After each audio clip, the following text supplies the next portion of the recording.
Chapter 4, Over Hill and Under Hill.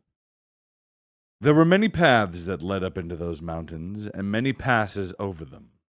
But most of the paths were cheats and deceptions, and led nowhere or to bad ends, and most of the passes were infested by evil things and dreadful dangers.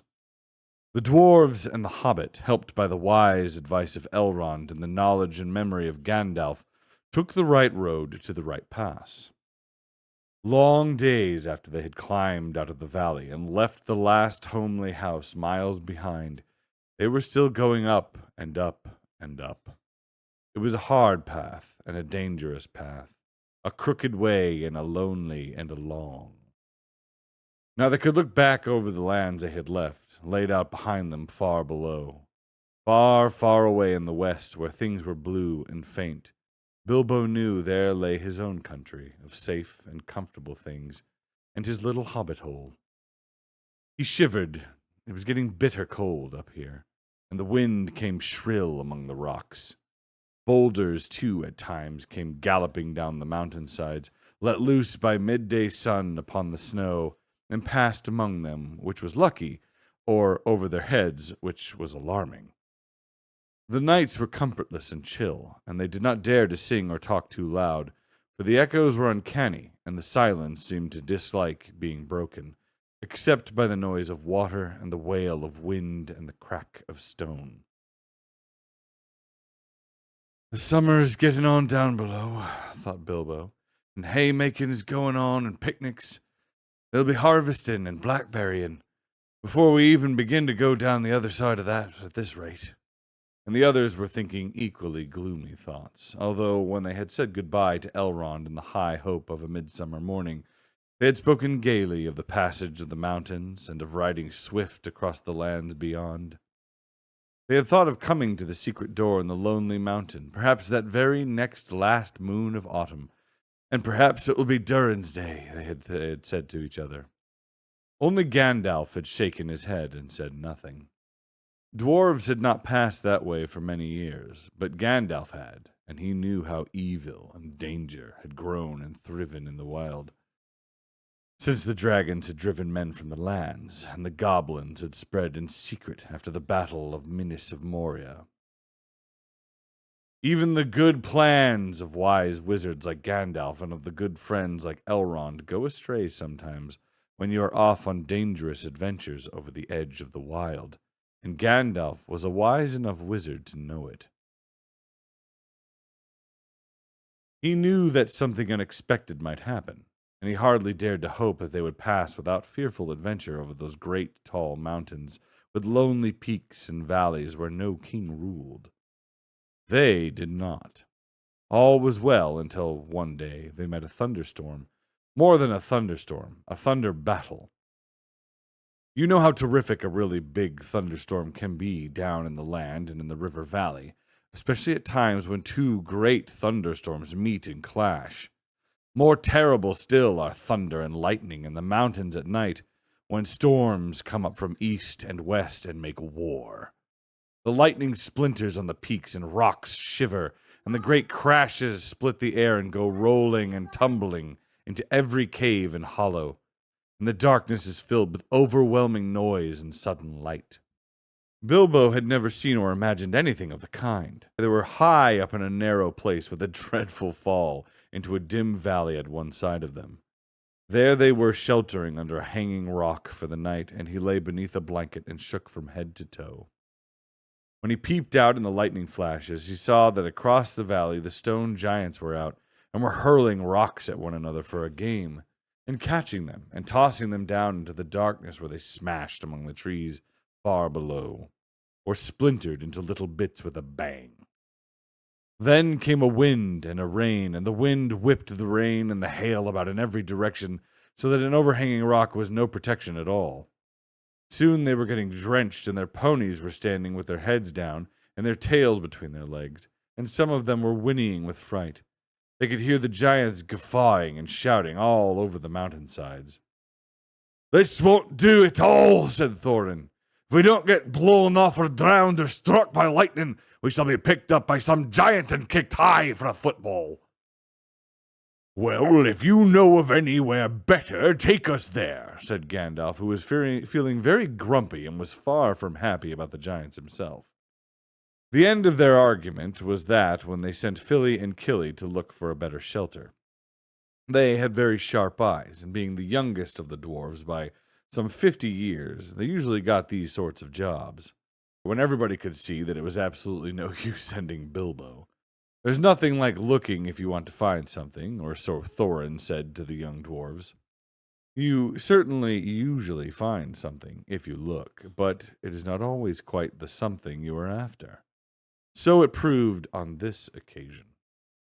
Soon, Philly and Killy came crawling back, holding on to the rocks and the wind. "We found a dry cave," they said, "not far around the corner, and ponies are all could get inside." "Have you thoroughly explored it?" said the wizard, who knew that caves up in the mountains were seldom unoccupied. "Yes, yes," they said, though everybody knew they could not have been long about it. They had come back too quick. "It isn't all that big, and it does not go far back." That, of course, is the dangerous part about caves. You don't know how far they go back. Sometimes, or where a passage behind may lead to, or what is waiting for you inside. But now, Philly and Killy's news seemed good enough. So they all got up and prepared to move. The wind was howling and the thunder still growling, and they had a business getting themselves and their ponies along. Still, it was not far to go, and before long they had come to a big rock standing out into the path. If you stepped behind, you found a low arch in the side of the mountain. There was just room to get the ponies through with a squeeze, and when they had unpacked and saddled, as they passed under the arch, it was good to hear the wind and the rain outside instead of all about them, and to feel safe from the giants and their rocks. But the wizard was taking no risks. He lit up his wand, as he did that day in Bilbo's dining room that seemed so long ago, if you remember, and by its light they explored the cave from end to end. It seemed quite a fair size, but not too large and mysterious.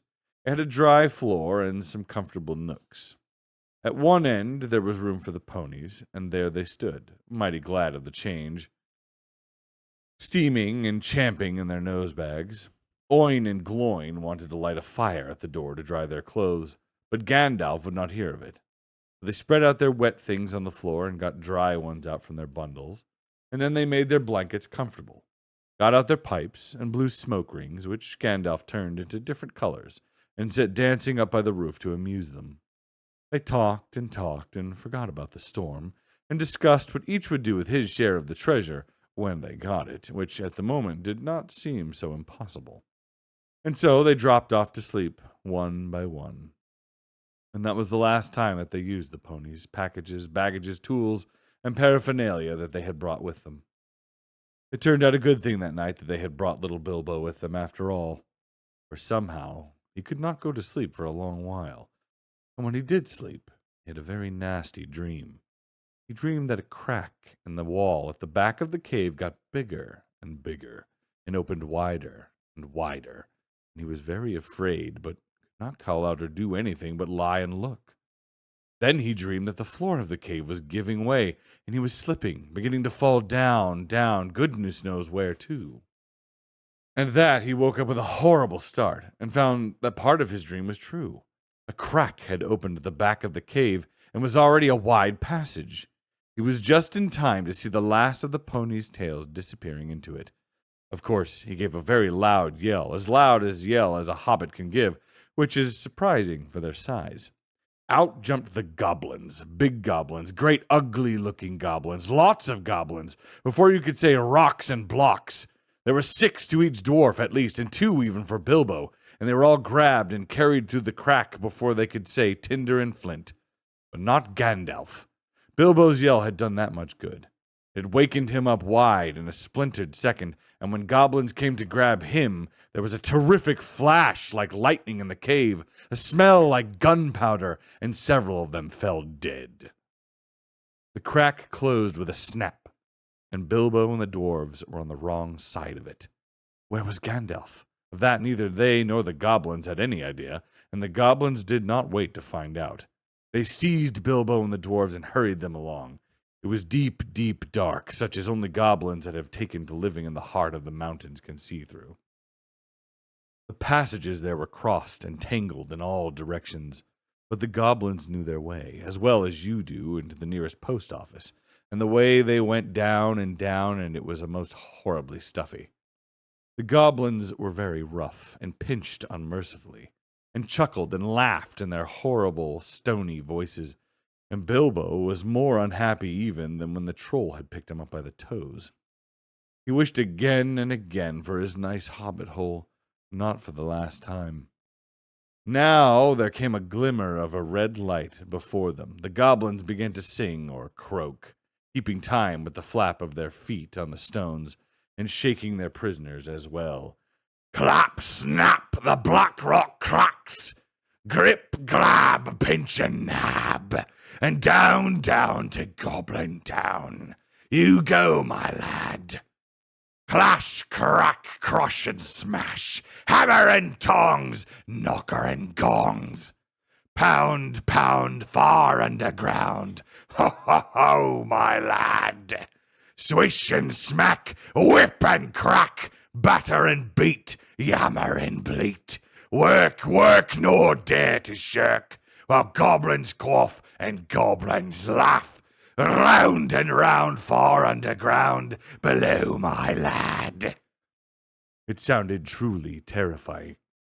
The walls echoed to the clap and snap, and the crush, smash, and to the ugly laughter of their ho-ho, my lad. The general meaning of the song was only too plain, for now the goblins took out whips and whipped them with a swish and a smack, and set them running as fast as they could in front of them.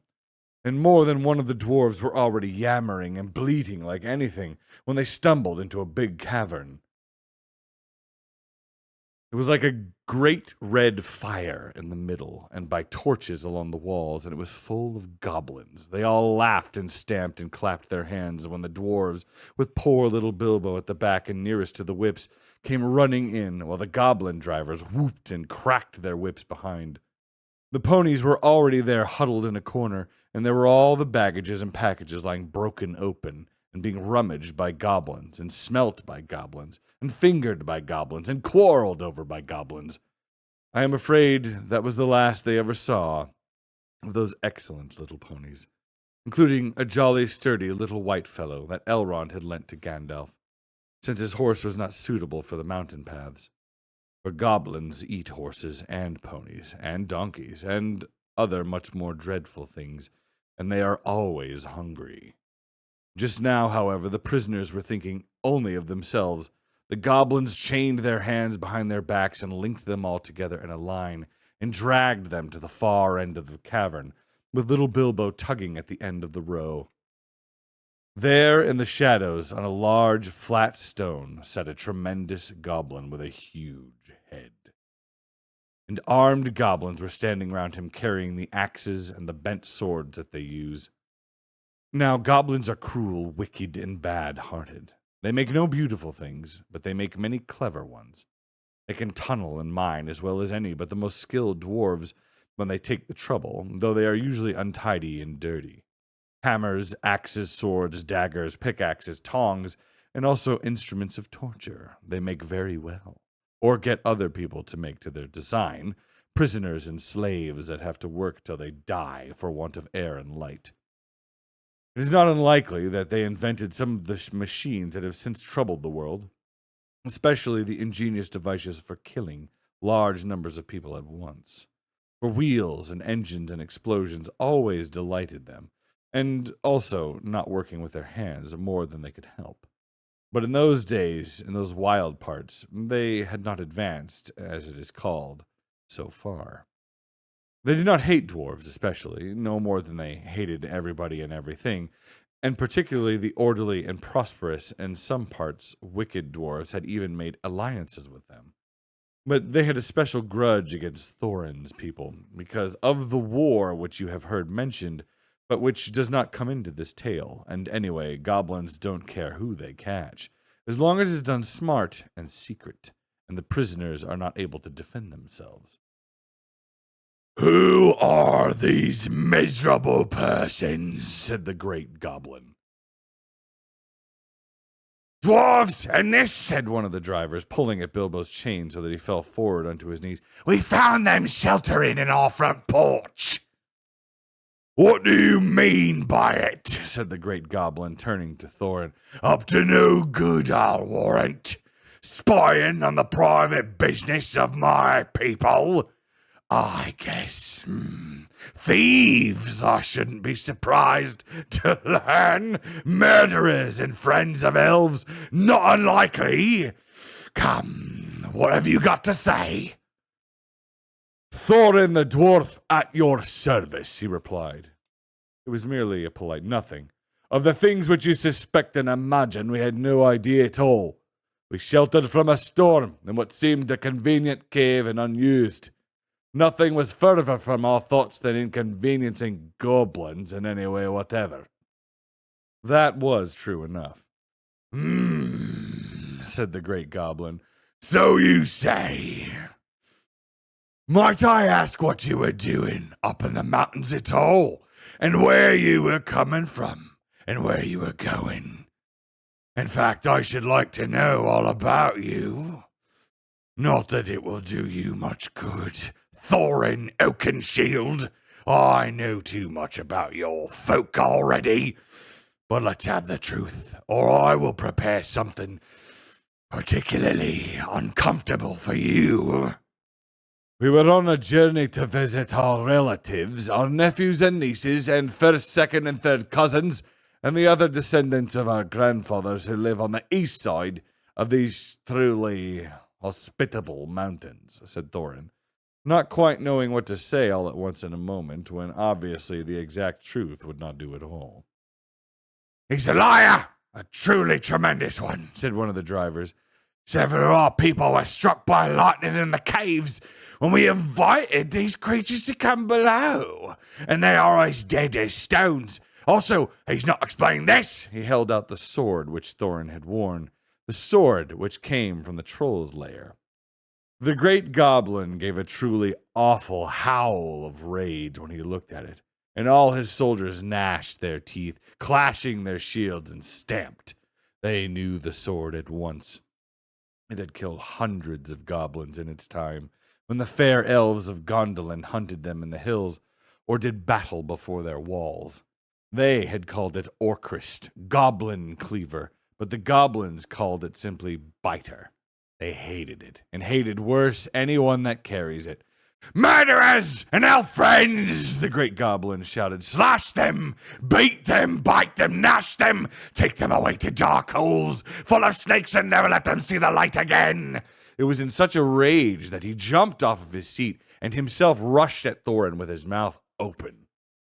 Just at that moment, all the lights in the cavern went out, and the great fire went off, poof, into a tower of blue glowing smoke, right up to the roof that scattered piercing white sparks all among the goblins. The yells and yammering, croaking, gibbering and jabbering, howls and growls and curses and shrieking strikes that followed were beyond description. Several hundred wild cats and wolves being roasted slowly alive together would not have compared with it. The sparks were burning holes in the goblins, and the smoke that now fell from the roof made the air too thick for even their own eyes to see through. Soon they were falling over one another and rolling in heaps on the floor, biting and kicking and fighting as if they had all gone mad. Suddenly, a sword flashed in its own light. Bilbo saw it go right through the great goblin as he stood dumbfounded in the middle of his rage. He fell dead, and the goblin soldiers fled before the sword, shrieking into the darkness. The sword went back into its sheath. "Follow me, quickly," said a voice fierce and quiet, and before Bilbo understood what had happened, he was trotting along again, as fast as he could trot, at the end of the line, down more dark passages with the yells of the goblin hall growing fainter behind him. A pale light was leading them on. "Quicker, quicker," said the voice. "The torches will soon be relit." "Half a minute," said Dory, who was at the back next to Bilbo, and a decent fellow.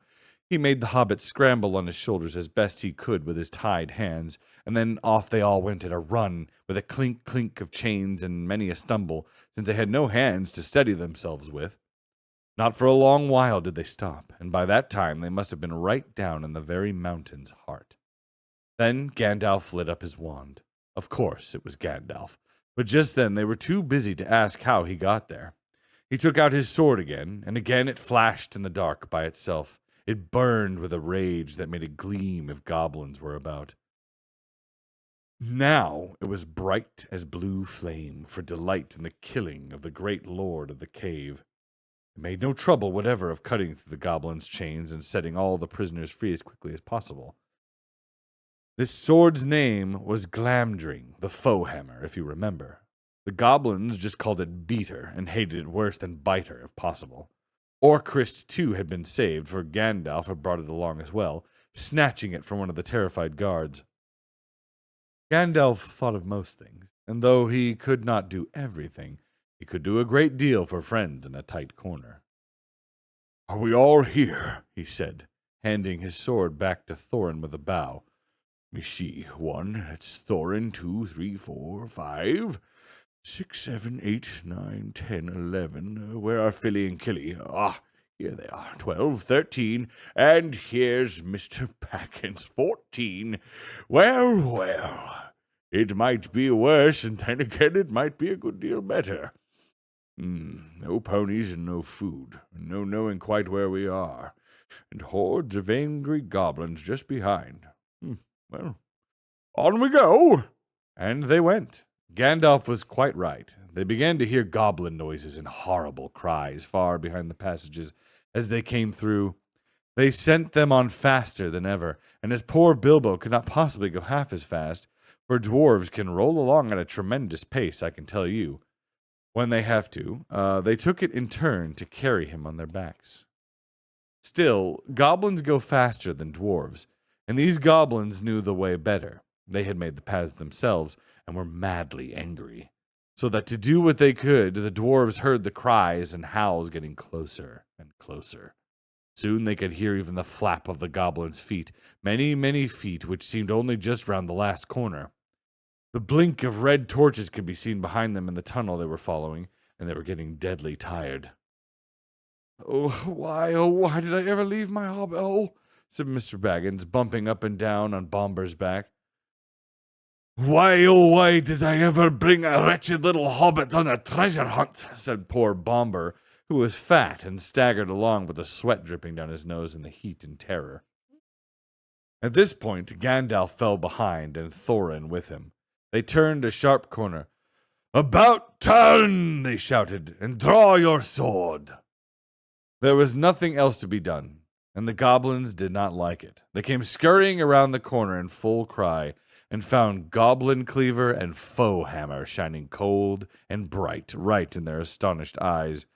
The ones in front dropped their torches and gave one yell before they were killed. The ones behind yelled still more and leapt back, knocking over those that were running after them. "Biter! Biter!" they shrieked, and soon they were all in confusion, and most of them were hustling back the way they had come. It was quite a long while before any of them dared to turn that corner. By that time, the dwarves had gone on again, a long, long way, way into the dark tunnels of the goblins' realm. When the goblins discovered that, they put out their torches, and they slipped on soft shoes, and they chose out their very quickest runners with the sharpest ears and eyes. These ran forward as swift as weasels in the dark, and with hardly any more noise than bats. That is why neither Bilbo, nor the dwarves, nor even Gandalf heard them coming, nor did they see them. They were seen by the goblins that ran silently up behind, for Gandalf was letting his wand give out a faint light to help the dwarves as they went along. Quite suddenly, Dory, now at the back, again carrying Bilbo, was grabbed from behind in the dark. He shouted and fell, and the hobbit rolled off his shoulders into the blackness, bumped his head on a hard rock, and remembered nothing more. And there you are, my lords and ladies. That is chapter 4.